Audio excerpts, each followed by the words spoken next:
The group of prisoners rushed to attack the man in the blue shirt, but were immediately counterattacked. The man in the blue shirt slammed his opponent's head against the door, then spun around and punched repeatedly. The man in the blue shirt dodged the long-haired guy's blow and knocked him down with a punch. They wrestle in the floor, breaking their opponent's arms, legs.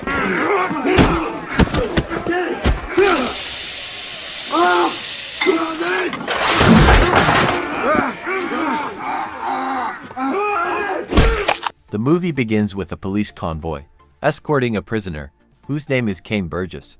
The officers are taking him to a hospital so that he can see his mother one last time. However, the doctor tells them that his mother passed away some time ago, and thinking that if he had arrived a little earlier, he could have met her for the last time. What's the point? She's dead. I'd like to see my mother.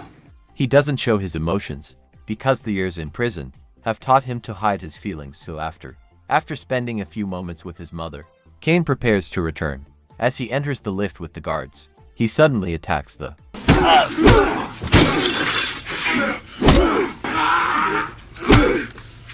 Can't let you go.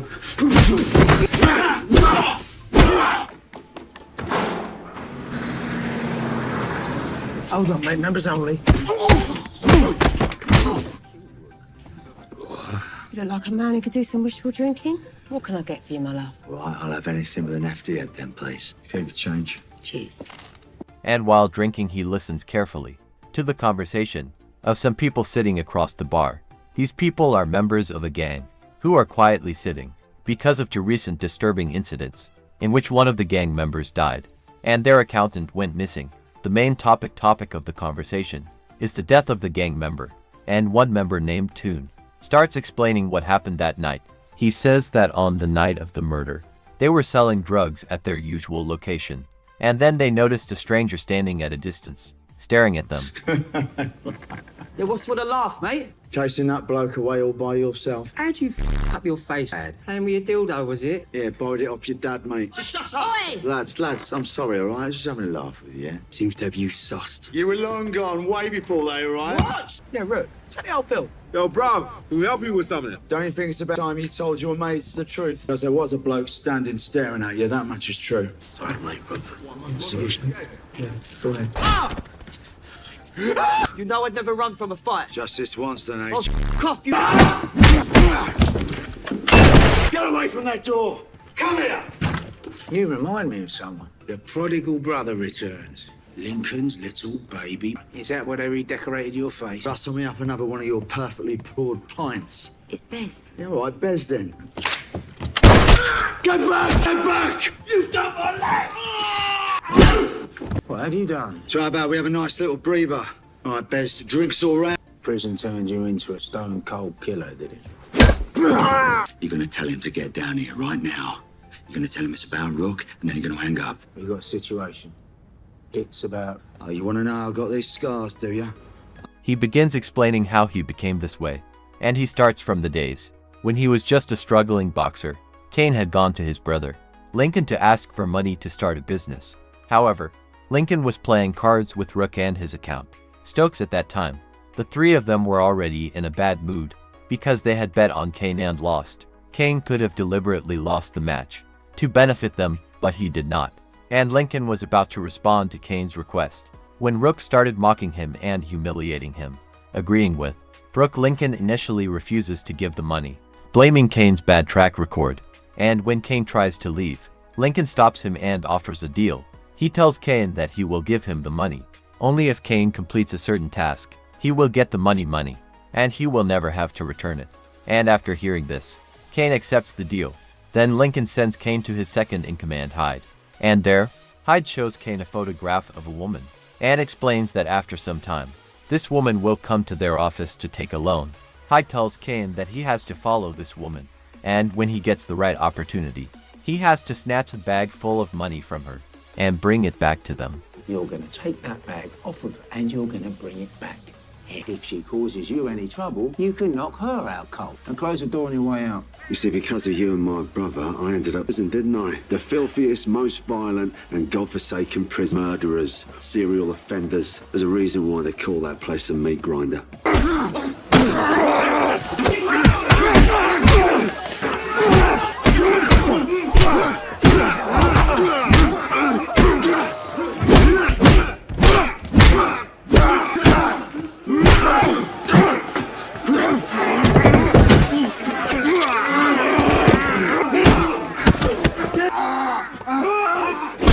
Yours seems to be healing nicely. They were looks scary as f. In the prison, the only person who comes to meet Kane is his mother, and she becomes very sad after seeing his condition.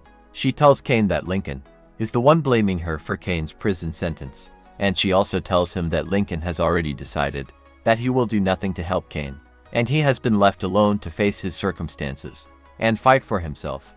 When Kane realizes that Lincoln has betrayed him, he is deeply shocked. Has he said anything about me? It's your own fault for getting in trouble. Oh, I'm sorry, Mum. He needs to come down here and talk to me, all right? I'll tell him so. I didn't hear nothing off Lincoln. Not a goddamn word. So it was clear that I was going to have to look after myself.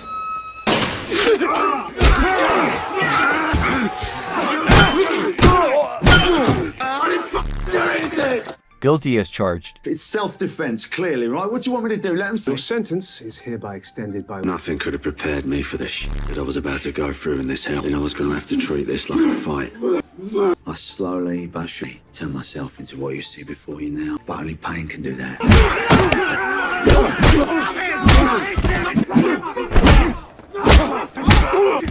Nothing personal, Kane, you know. I think your brother's bankrolling it. You, my brother, had a price tag put on my head, didn't you? I can accept it. That's it. Conniving little bastard like you, but I cannot accept that from him. 20 grand. My own brother!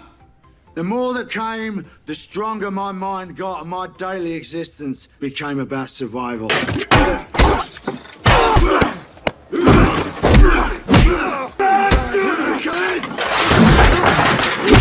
I bet you didn't know it was possible to make your own napalm in prison, did you?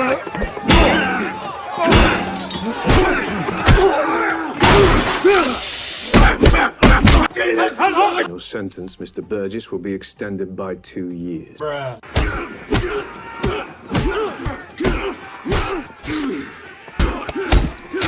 All I have is a dead inmate, and you had his blood on your clothes. I was trying to give him first aid. He had a shank so far into the back of his head it was sticking out of his mouth. What exactly were you trying to do?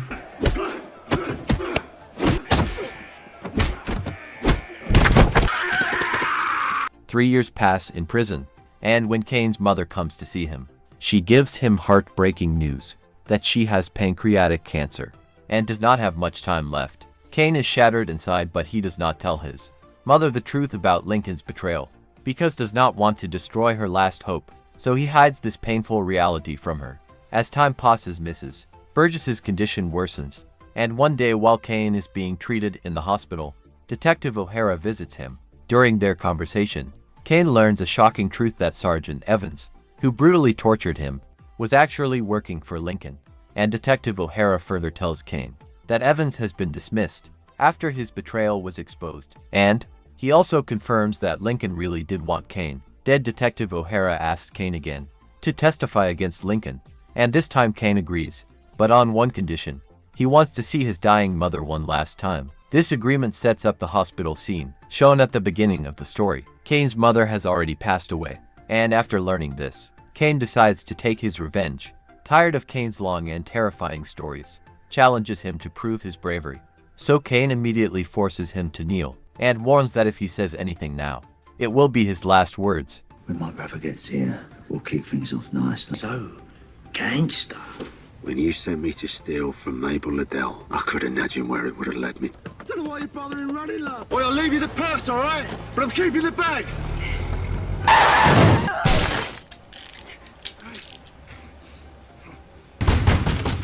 What's happening? Why the f***ing door shut? I can't believe it. It's so good to see you, brother. Go over there with the others. Why don't you just take the gun off of Hyde's head and put it back on me? Shut up! 7 years since I've had a pint. He's dead.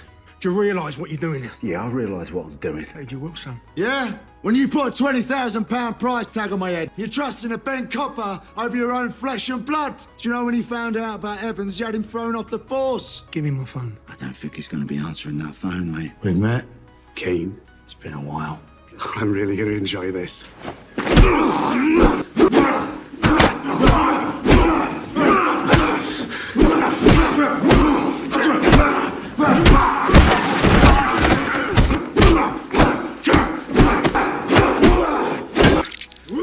Seems you've been running around all weekend on your own little revenge mission. Impressed by Kane's clever and carefully planned strategy, Lincoln tries to make peace and promises Kane in a new life and a fresh start, but Kane ignores his words and focuses all his attention on Hyde. And without any hesitation, Kane shoots. After losing his closest associate, Lincoln suffers another shock when Kane tells him that only £1,500 remain in his account, and it's clear that Kane's revenge was not limited to Evans alone, because after escaping from jail, he also meets Link's accountant Stokes. In a flashback, it is shown that during the meeting with Stokes, Kane intimidates him, in which Stokes pulls out a shotgun to scare Kane, but Kane treats it as a joke and quickly disarms him. What do you want? Kane forces him to empty all of Lincoln's bank accounts, taking nearly all of the money.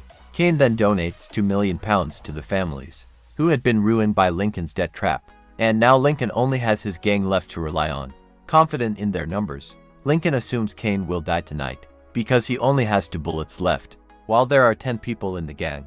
Kane calmly says that he only needs 1 bullet, and it is for Lincoln. The tension rises, and then Lincoln notices that Bez is sneaking up behind Kane to attack him, and taking advantage of this, Lincoln continues to distract Kane by provoking him. And while Kane is focused on Lincoln's words, Bez smashes a bottle on his head, which sparks a dangerous fight. They can all leave if they want. It's only really you and anywhere. I'd quite like to leave, actually, if it's all right with you lot. And what have you actually accomplished here tonight, eh? So let's get on with it, shall we?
Cheers, guys.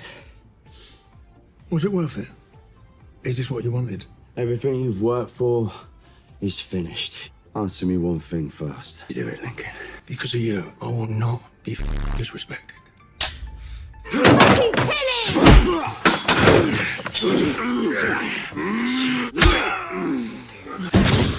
Sorry about the mess. In the final scene, a man who was previously a victim of Lincoln's deceit checks his bank account and is shocked to see money has been returned. And it is clear that Ain has tried to compensate for his brother's sins by returning the stolen money to the families who were robbed.